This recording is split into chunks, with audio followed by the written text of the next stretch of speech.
Bismillahirrahmanirrahim.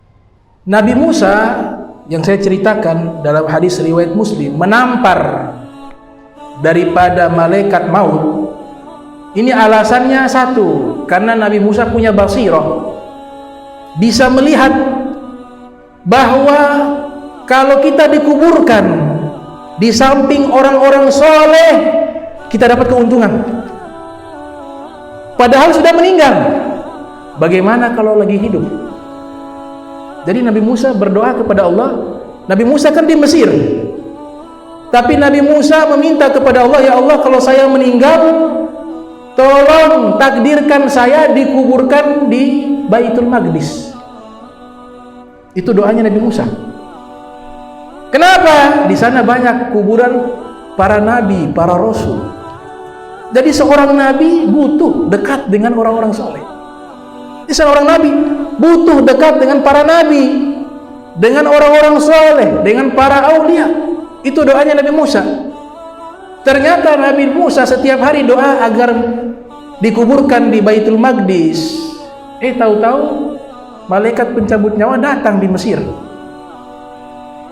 Nabi Musa lagi duduk, datang malaikat maut mengatakan, Allah perintahkan saya mencabut nyawamu. Kurang ajar, ditampar.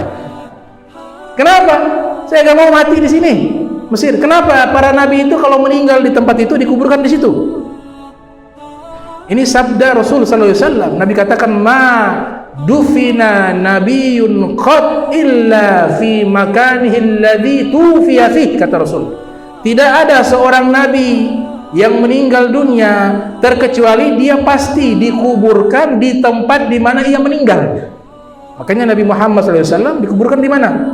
Di kamarnya Sayyidatuna Aisyah, hasil ijtihadnya Sayyidina Abu Bakar Siddiq. Karena para sahabat ada khilaf mengatakan, sudah kita kuburkan Nabi saja di samping mimbarnya Nabi Muhammad situ, atau di Raudhah. Kemudian Sayyidina Abu Bakar Siddiq mengatakan, jangan. Saya mendengar Rasul sallallahu alaihi wasallam bersabda, tidak ada seorang nabi, ma dufina nabiyyun khat, tidak ada seorang nabi pun yang meninggal terkecuali dikuburkan di tempat ia meninggal.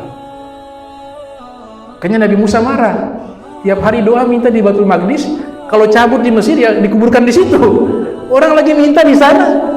Dia datang, ditampar. Latoma Musa alaihissalam aina malakil maut fa'awar. Ditampar sama Nabi Musa, matanya malaikat maut sampai jadi buta sebelah.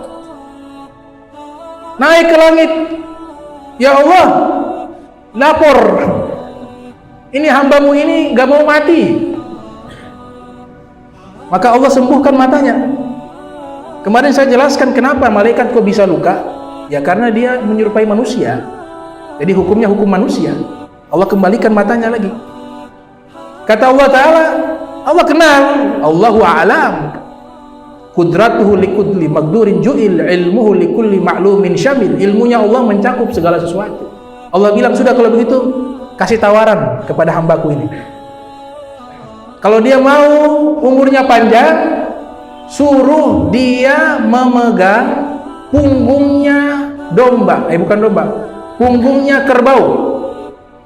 Setiap satu bulu yang dia sentuh dengan tangannya, hitungannya itu 1 tahun. Bilang kepada dia. Maka ini malaikat pikir-pikir juga, balik lagi ke orang ini lagi, aku ditampar lagi. Tapi perintah Allah, dia turun lagi. Sampai ke Nabi Musa, dia kabarkan Allah menyampaikan pesan begini-begini. Kalau mau umur panjang, ini Allah kasih pilihan. Kau pegang itu punggungnya daripada kerbau, setiap satu helai bulunya dihitung 1 tahun umurmu. Kemudian Nabi Musa bilang, kalau seandainya saya sudah pegang ini bulunya kerbau, setelah itu apa? Ya mati. Mau 1000 tahun, 2000 tahun, 3000 tahun, tetap ujungnya harus mati. Berarti tidak abadi, kata Nabi Musa. Kalau gitu saya minta jangan yang ini. Saya minta agar saya meninggal kalau gak bisa di Baitul Maqdis, minimal di tempat yang dekat Baitul Maqdis. Lihat harapannya. Seukuran kalau lempar batu sampai ke Baitul Maqdis. Maka Allah ijabah doanya. Allah ijabah doa Nabi Musa. Nabi Musa dikuburkan di tempat tersebut. Kata Nabi, saya tahu lokasinya, inda Kathibil Ahmar. Kata Rasulullah SAW. Kalau kalian mau, saya bisa tunjukkan kalau berada di lokasi tersebut. Allah ijabah. Nah, ini alasan kenapa Nabi Musa sampai menampar malaikat maut. Ternyata punya harapan bisa kumpul walaupun di kuburan, di samping orang-orang baik, di samping para nabi, di samping orang-orang salihin. Rasul sallallahu alaihi wasallam waktu beliau meninggal dunia dikuburkan di situ, ada yang ingin membuka jubahnya beliau karena mau dimandikan. Terdengar suara dari langit, wala tanza'u qamis, gak boleh lepas bajunya Nabi Muhammad. Dalam kitab Fathul Bari, Al-Imam Ahmad ibn Ali ibn Hajar Asqalani yang lahir tahun 773 Hijriah, meninggal 1852 Hijriah, beliau mengatakan tubuhnya Rasulullah, kalau bagian auratnya ada yang lihat matanya buta. Matanya buta. Di dalam kitab Ruhul Ma'ani, waktu Nabi Muhammad masih anak-anak, Sayyidina Abu Thalib ingin mengganti pakaiannya Nabi Muhammad. Kemudian Nabi mengatakan, jangan wahai paman, jangan. Masih anak-anak, tidak perlu mengganti pakaian saya. Kemudian Nabi Muhammad buka sedikit, muncul cahaya sampai silau tidak bisa melihat Rasul SAW. Bangun dari tidur sudah wangi. Tidak ada itu yang bilang kayak belekan dengan apa, tidak ada. Itu pernyataan para ahli hadis, Ibnu Katsir dan lain. Rasul sallallahu alaihi wasallam dikuburkan di tempat tersebut, dan ternyata masalah kuburan dekat dengan orang soleh, dekat dengan para aulia, punya manfaat yang sangat besar, apalagi bisa dekat dengan Nabi Muhammad SAW. Di hari kiamat yang pertama kali bangkit di sana, Baqi, Jannatul Baqi. Dalam hadis Nabi katakan, awwalu man tanshaqqu anhul qabr. Saya orang pertama yang Allah bangkitkan dari bumi di hari kiamat. Itu Nabi Muhammad SAW. Kemudian Nabi katakan, setelah itu penduduk yang ada di kuburan Baqi, ada 10.000 sahabat dan ahlul bait di situ, digabung jadi 10.000. Setelah itu kami menuju ke Makkah. Orang di Makkah mereka dibangkitkan. Makanya dalam hadis riwayat Ahmad bin Hanbal, Ahmad bin Hanbal meriwayatkan hadis, lahir 164 Hijriah, meninggal 241 Hijriah. Juga Imam Tirmidzi lahir 200 Hijriah, meninggal 279 Hijriah, meriwayatkan hadis dari Rasul sallallahu alaihi wasallam. Nabi bersabda, "Man istata'a minkum ayyamuta bil Madinah falyamut biha fa inni ana ashfa liman yamutu biha." Kata Rasulullah. Siapa di antara kalian wahai umatku, jika memang Allah takdirkan bisa meninggal di kota Madinah, jangan pindah ke kuburan lain, di situ saja. Termasuk saya punya hal Ais itu dikuburkan di Madinah. Salah besar kalau disuruh balik pulang.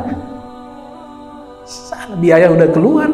Fadilah ini dapat syafaat Nabi secara khusus sallallahu alaihi wasallam. Orang-orang yang dibagi dapat syafaat khusus dari Rasulullah. Bahkan dikatakan di dalam kitab Tuhfatul Ahwaz, orang-orang pertama yang dapat syafaat itu yang kuburan dekat Rasulullah SAW. Makin dekat, makin cepat syafaatnya. Jadi syafaat ada khos, ada am. Ada syafaat umum, ada khusus. Ada syafaatul uzma. Jadi khusus ini ada dua. Ada khusus orang-orang terdekat Nabi. Mau dia kuburannya jauh di mana, tapi dia dekat dengan Nabi, Nabi bisa kasih. Tapi ada yang khususnya karena tempat. Dia tempatnya dekat dengan Nabi, Nabi juga kasih khusus sallallahu alaihi wasallam. Dan ini kota Madinah, orang yang dikuburkan di Baqi itu dipilih. Imam Haramain menceritakan dulu waktu beliau berangkat haji atau umroh, Imam Haramain ini gurunya Imam Ghazali. Imam Haramain kontrak rumah persis di hadapannya itu kuburan Baqi. Tengah malam beliau ibadah, habis ibadah beliau keluar duduk di teras rumahnya sambil melihat, tahu-tahu lihat kuburan itu ada tumpukan jenazah di atas unta, dibawa oleh sosok manusia berpakaian putih, memunculkan sinar cahaya, mungkin malaikat. Itu tumpukan jenazah dibawa keluar kota Madinah. Ini yang Nabi katakan dalam hadis, innamal madinatu tanfi khubthaha wa yansa'u tibuha. Kota Madinah seperti alat pembakar besi, yang karatan dibuang, tapi yang bagus besinya dibiarkan menetap. Artinya orang-orang yang jahat, orang-orang yang tidak min ahlil yamin, bukan penghuni surga, pasti tidak bisa dikuburkan di tempat tersebut. Makanya Imam Haramain lihat itu tumpukan jenazah dibawa sama malaikat, bawa kemana? Diikuti Imam Haramain, ternyata dibawa keluar kota Madinah, dibongkar kuburan, ditutup lagi. Karena mereka yang di Baqi insya Allah min ahlil jannah, mereka 10.000 orang insya Allah penghuni surga. Kenapa penghuni surga? Karena penciptaan mereka satu asal dengan Nabi Muhammad SAW. Ada riwayat dari Abdul Razzaq, kitabnya namanya Al-Musnaf, nama kitabnya. Ini kitab Al-Musnaf ini, dia punya arti adalah kitabul hadis al-murattab alal abwab, lakin tashtamilu ala hadithil mauquf wal hadithil maqtu. Yang namanya kitab Musnaf, untuk terminologi para ahli hadis, mereka mengatakan kitab Musnaf itu adalah kitab yang disusun berbab-bab, yang mencakup hadis mauquf dan hadis maqtu. Apa itu hadis mauquf?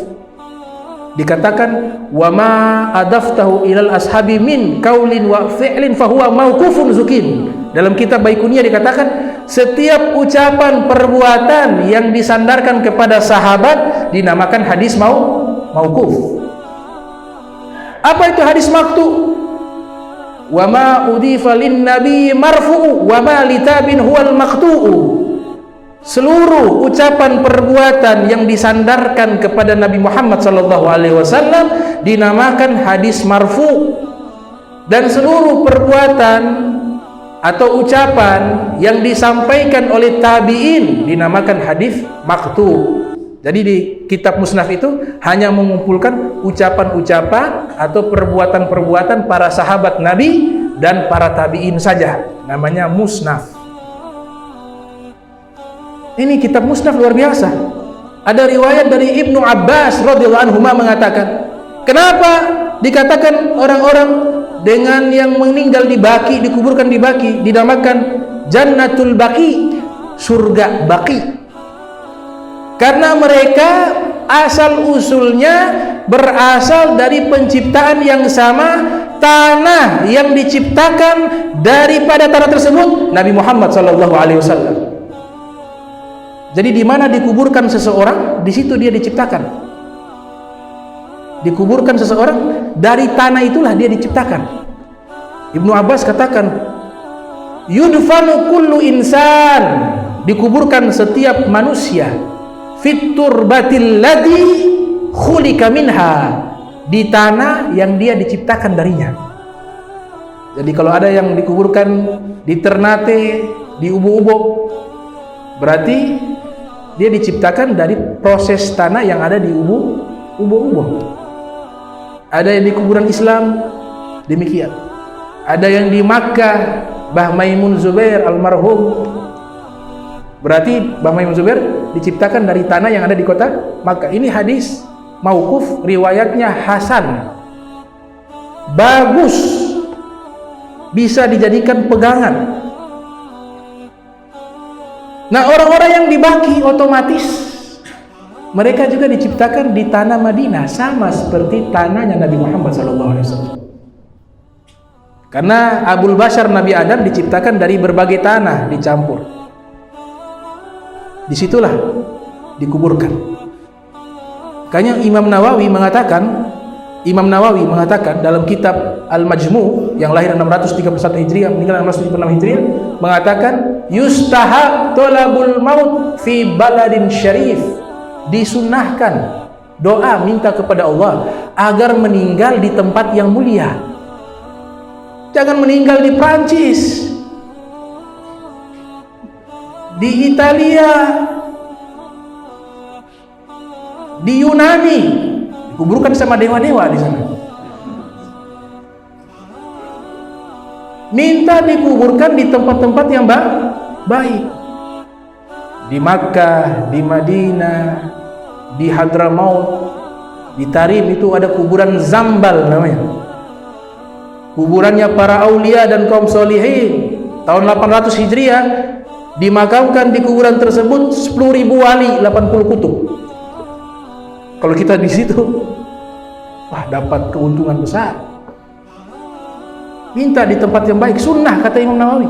Yustahab thalabul maut fi baladin syarif, disunnahkan minta sama Allah, ya Allah kalau saya meninggal jangan ajal saya atau dikuburkan di tempat-tempat yang tidak baik, tapi bawa saya meninggal di tempat yang baik dan dikuburkan di tempat yang baik. Minta kata Imam Nawawi. Tidak lihat Nabi Musa, seorang nabi masih minta dikuburkan tempat baik, sampai-sampai emosi, malaikat maut datang ditampar. Karena tahu dengan basirah ini punya pengaruh, punya manfaat, punya harta yang sangat berharga kalau kita bisa bersanding dengan mereka.